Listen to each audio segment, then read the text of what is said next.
started this one, so it's a little rough taking care of.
Someone else got a testimony. I know you have. I was sitting there and Phil went back and I said, he's going to testify. And he did. You know, you see the Lord in people, on people, maybe.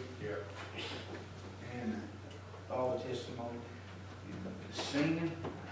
You know what I'm trying to say is you all don't know how fortunate you are in this little church. Paying off the mortgage. Got a great pastor. I know he's got some faults, but he's got a great pastor. If you have that chili supper, just have it and call it a pastor appreciation night. Yeah.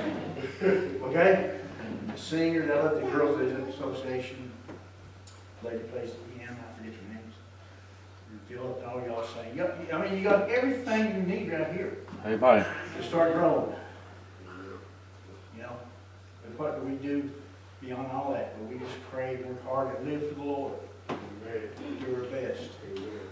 Anyone else got a testimony? I'm sort of old-fashioned and slow with this thing. I won't be up here very long. I just got out of the hospital myself. Went on the head and they got antibiotics and all that junk. Had to get that septic stuff out of my system, whatever it is. And I hadn't been in the hospital in life like that. So I learned a few things about faith, about the Lord I serve. And I tell you what, man, there in the bed with the boys, drug me out. Boy, I called her, I wouldn't care if it went on. And oh, how we talked, oh, well, all the songs you said, and how precious that was to me. I mean, at that point, the way I felt, I didn't care. And I said, boys, take me if you want to. It don't make no difference. Took me over and I got me fixed up. But what I want to talk to you about this one, I thought, I'm going to try. I'm just scatterbrained today. I mean, I have enjoyed this. I don't know about you guys, but I've enjoyed it, and I'm a little shaky. I can't help it. That's why I've been so sick. So if I get a little shaky, I ain't nervous. Well, I guess I am nervous somewhat. It's all right, too. But my knees get weak and everything, you know, and I never did do it in my life. I used to be able to preach and stomp the floor and everything, but it's changed a little bit. So I need your prayers, I guess what I'm trying to say to you this morning. I never did learn how to preach, brother. I just kind of tried. And I'm just as helpless this morning as I was 30-some years ago. But I know the Lord. And if y'all pray real hard, maybe He'll put something on a heart that might help you. But I thought it was Brother Roger D was talking about the shooting the Jews, you know. I sat this morning and listened to Fox News and 2 or 3 different ones trying to figure out why. You know, God gets a lot of He gets a lot of blame for things that's not His responsibility. It's not. Based I read in the Bible, Satan came to this earth. He was casted out of heaven. He had done wrong, and God said, "This is your domain. You're stuck here. You're going to stay here." And everything in this world, any sicknesses, diseases of Satan, that's the way I look at it. We're down here sort of helpless, and we're really without helpless without God. Amen. What would I have done today? What would you think back in your own life? Maybe some of the older ones here, when your kids was sick about 1 o'clock in the morning with a fever, and you had nobody to turn to or nothing. Who'd you go to? You just hunkered down. And you say, "Lord, I need you. I need you. It's out of my hands." And how many times did He bless you and take care of the situation? Amen. And He did. Really did. If you go out, if I'm going home today and I get run over by a tractor in church, don't blame God. Blame Satan. Because I live in His domain. But I'm glad I'm in a spiritual relationship with Jesus Christ. I was born into it. Amen. And I don't fear Satan. I don't. I fear God. Because God promised all things to us, not only each individual and our families, but as a church. He wants you to have the best of everything. He wants to bless you, bottom of your feet, top of your head this morning. You might be fighting that. Or maybe you just had a daggone rough week. Or maybe it didn't come out. Maybe you didn't get that pay raise like you thought. Maybe something happened that sort of messed up the week. That happens, doesn't it? Yeah. I'm like this. Mine, y'all have a good day and might have a bad day. You know, you never know. But God is still with us to help us. Even when we lose someone we love. God is there to strengthen us. Now what makes us this? Is one place, let me read just a few scriptures. Maybe we'll get it going. I'll quick shake it maybe. And this is in the St. Luke, somewhere around the 6th chapter, 45th verse. A good man out of his heart. Let me back it up. A good man treasures of the heart bringeth forth that which is good, and evil man out of the evil treasures of his heart bringeth forth that which is evil. For out of the abundance of the heart the mouth speaks.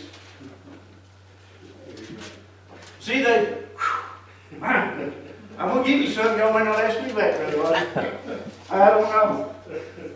But there's just two forces. Good and evil. Righteous and unrighteous. Good and evil. This morning you're either in one or the other. I hate to say that. I've got people that's on the other side.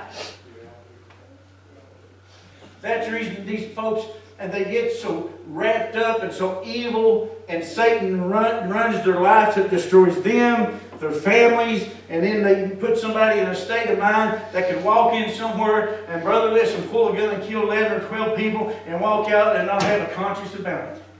Is Satan that strong? I tell you, he is. It happens every day. You just have to learn to realize what's going on out there. And I'm not trying to scare you, but that's been like that for years. And go back. They say, well, they'll hate us. Well, who cares? They hated Jesus Christ, and Christ said they'll hate you also. Oh, but I tell you, oh, one of these days, we're going to step into eternity, and God's going to come down and He's going to judge. But the Bible says, if I might just back it up, keep praying now. But I thought about how He said, when you go to build a house, brother, you go out and you find a rock, you dig down, and you put it right on the rock. Brother, and listen when the winds blow. And they said a while ago, maybe 50 miles an hour winds today. When the wind blows, when the water tries to wash you off, honey, she can't do it. Amen. I don't know if you believe that. Maybe you hanging on. Said, well, I don't know if I can stand on that rock. You can stand on it if Christ puts you on it. Are you determined to stay on it? No matter what comes or goes. Then he said, I also knew a man that he built his house and he built it on sand. And when the waters and all this stuff come, he just washed it away. Well, honey, I got something I don't want to be washed away. I got something I treasure. Brother, listen, Monday morning when I get up, I don't think I'm going out and sinning or doing something wrong or getting me a fifth of liquor or cheating on my wife or something. I get up and I say, well, I wonder who's sick, brother. Roger, I go visit, maybe have prayer with her, some of the lost people. So that's the kind of spiritual mind we got to have. If you let the devil play with your mind, they talk about backsliding, they do it, but I don't believe in it. I really don't. But listen, it takes work to be a Christian. It takes praying and meditating. Brother, listen, let me just, anyway, I want to go down and read. It's not what I want to preach on, but you listen to this. Now when he had, it's on the 7th chapter now, in St. Luke, if I can slow down a minute, but it said, now when he had ended all his sayings in the audience, all the people, he had entered into Capernaum, and a certain centurion, brother, a servant who was dear to him, was sick and ready to die. Brother, that's the way the world is today.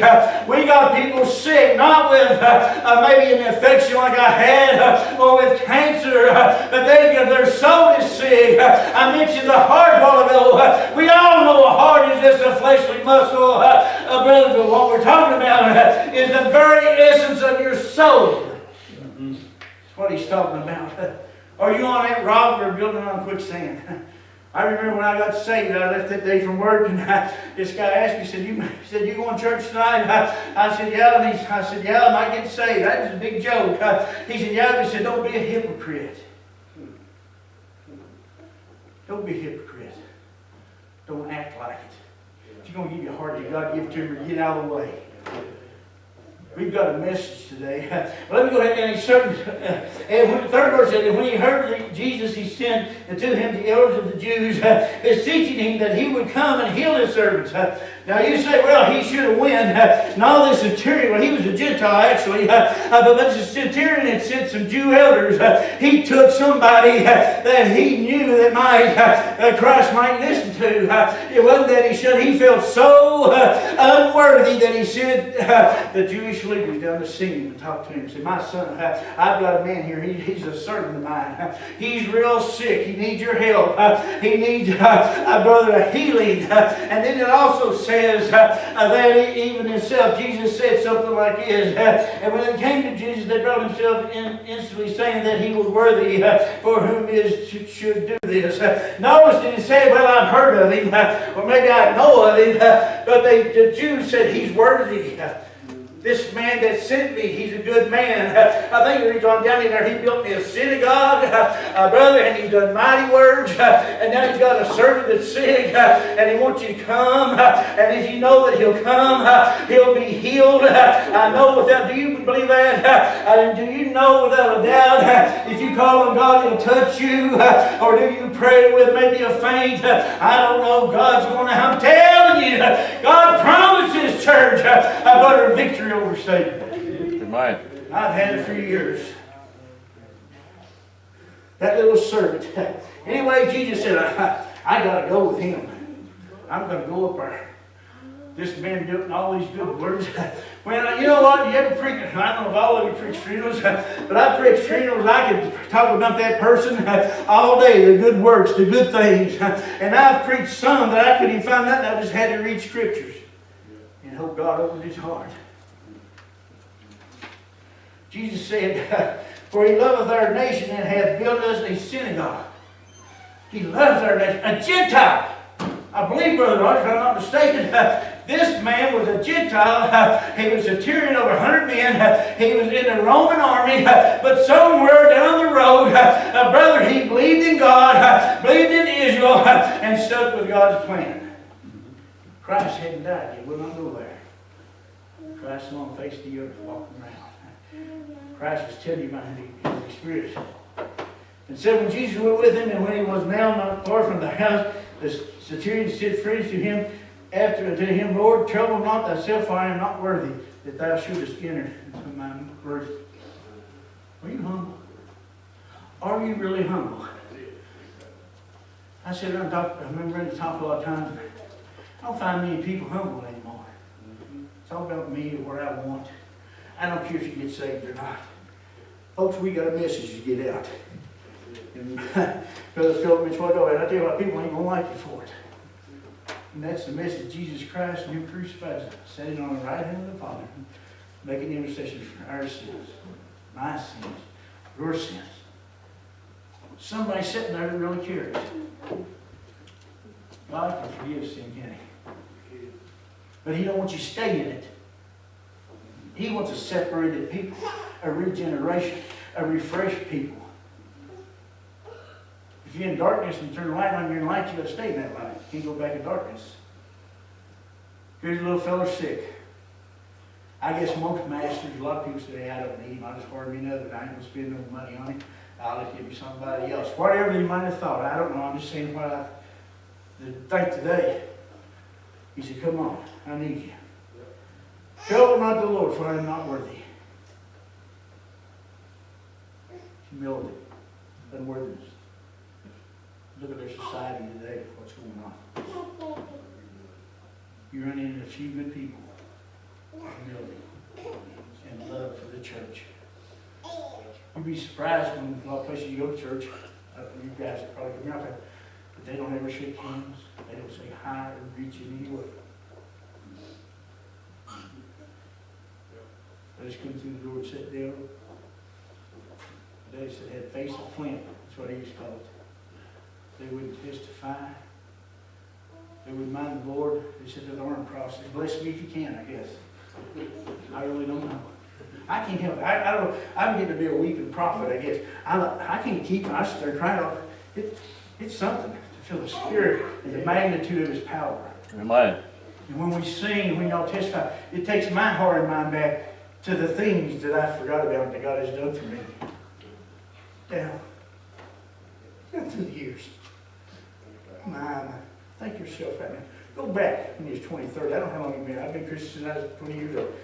Go back. You got down and you said, God, I need a paradise. Maybe it's saving your soul. Don't ever forget to praise him for whatever is on your heart this morning. The things he's already done. But Roger said earlier, we have a knack of doing that. We have a real knack of doing that. Let me finish this thing up. Thou shouldst enter under my roof. Wherefore neither thought I myself worthy to come to you, but say in word, and my servant shall be healed. He said, you don't have to come under the roof. He what? Realized the real power of God. He realized it. Do you realize it today in your life? You go home every night, you sit down in your house, you got a son or daughter lost, you don't realize power in that house.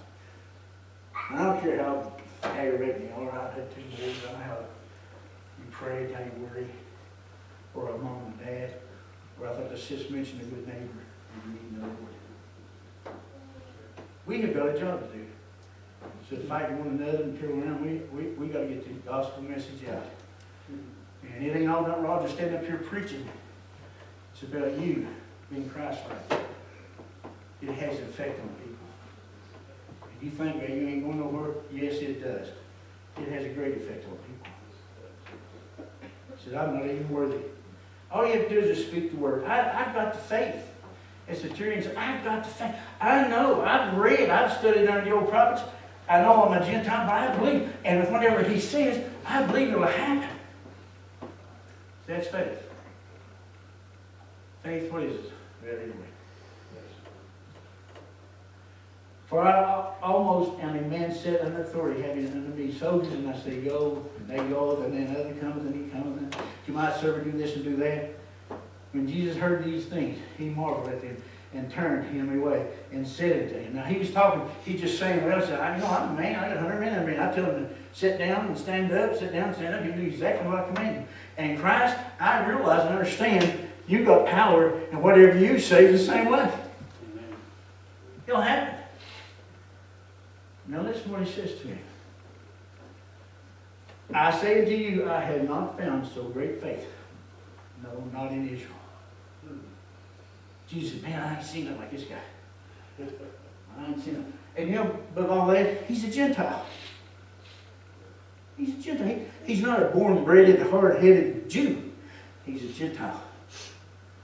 Isn't that wonderful? God opened the doors for us. And let brothers say, I'm a Jew by heart. You're talking about Judas, but I'm a Jew by heart. They attack them folks, they attack me. But we're Jews of the heart. We follow the rules of Jesus Christ. Circumcision, I guess they call it, brother, right? Done with such great faith. They didn't realize Christ's power. They didn't realize his healing power. I guess in their mind they thought he was just somebody else. Remember the time that after he rose and he went down there and he's walking with two guys, and these two guys said, well, haven't you heard what went on in Jerusalem? They took the man that we thought was our Redeemer, or that would break us from the yoke of the Romans, and brother, they took and done what they want to with him. Now he's dead and he's buried and we have no hope, and we're going back to the house just to see what's going to happen. Jesus said, I'm putting this on my own words now. Jesus said something like this. You don't know who's talking to you, boys. Didn't I tell you that they were going to kill me and I raised the third point in the morning? And I'd be down in a few days preaching to you? You know what they said? You know, I don't know for sure, but that man that walked with us, all of a sudden our hearts burned within us. There's something about that man. Well, I'm telling you this morning, there's something about Jesus. Once he touches you, you can't let go whether you accept him or not. Amen. It's a defining moment in your life. Yes, it is. Whether you accept the bonds of grace or you say, nah, it's not for me. It's just almost like I seen the little picture up here, drawn up here, and I thought about a ghost walk. And I said, just like a ghost that follows you the rest of your life. They'll say, not to do that. Devil says, do it. Some say, you raised better than that. Do it. Oh, my daddy killed me. No, do it. Destroy your health and your life. Get on your cocaine and your rock and what you want to do. It's like the Satan would like to get you there. Once he gets a little bit out of you, he'll take you down to nothing. But Christ says, come to me. All things are possible. And only because the Bible said that God so loved the world that he gave his only begotten Son, that whosoever believes in him should not perish but have everlasting life. Brother, listen, aren't you glad today that God had a plan for you and me? I don't know how it would come out. I don't know what it would look like. But one of these days, as we sang the song, I'm going home to a country, brother, that ain't no cancer there. I won't have to go to the funeral home, Brother Harold. Oh, listen, it's going to be a day that you've never seen. Oh, listen, I'll have a new body. I ain't wore this out completely yet. Oh, but I tell you, one of these days, whoa, listen, I'm going to shed this old body like a snake, shed its skin, and I'm going to go home to a country, brother, where sickness, trials and troubles, disappointments, and everything else will come. country that's been prepared for me. There won't be no Jew haters, black haters. There won't even be anything up there like that. Amen. Because the Bible said all sin will be gone. That's it. Amen. That's what I'm heading for. Amen. Call me crazy if you want to. If the world laughs at me, want to come down Dry Creek and cut my head off, that's all right. Because I've got my vision set. I've got everything ready. I know who's going to take me there. I know what I must do to get there. Brother, and I'm ready. They sing the songs of Ship Design. They sing a lot of good, wonderful songs. Oh, but I'm going to appear for the judgment seat of Christ. I don't know, maybe like a puff, like smoke, I don't know. But I tell you, I'm going to be there. And I want, when I stand before the Lord, I want my conscience clean, my heart clean, my heart purified, my heart justified. I want to look and say, oh, there He is. Amen. I want to thank you for dying for me. For giving me the opportunity to endeavor into Christianity. And I love being born again in repentance out of the sorrowful feeling that's in our heart. I love what God said. You can't infiltrate it. You can't play at it. Either you're either in or out. Can't spell fish, can you? You can't, I mean, Roger and I can teach you and say, well, God might forgive you. Listen, that's your business. You know, if you want to play them games, that's between you and God. I can't judge your heart. God does. God knows everything about you. Do you know God's got a new name for you? Read it up ahead. Got a new name. Church is powerful. The Satan wants to tell you, well, my little church ain't doing good. Or we need this. And he likes to keep confusion and deception and everything going. But if you come together like this morning, which you do every morning, you know that, I feel the Spirit, just worship the Lord and singing and have a heck of a time. Satan's not in here. Though he tries to get in, or maybe come in and sit down somewhere, I don't know. He don't like it. You can burn his britches, can't you? If you don't get Satan out of the church stands, I love the Lord. He can't take it. Yeah, he can't take that stuff. Brother Roger, no time to quit you there. You serve the real God. Keep serving. Don't let the pressures and the news and the things of this world steal your blessings and your spiritual heritage. Cherish what you have here, because one of these days it'll be a more precious thing to you. They sang this little boy. Let me share this with you. I'm going to steal somebody's water. Philip, hope you ain't drunk out of this. Actually, We're long for 10 minutes. A little boy, his mother was a crack addict. How y'all might have seen this. I put it on my Facebook. I want people to see it. And he was born autistic. That's a tongue hanging up there. And he's blind. And I preached and taught. I tried to find the right words for years to use when we're talking about the Spirit of God and your eyes, you know, physical eyes. He sung a song something like this. Open the eyes of my heart.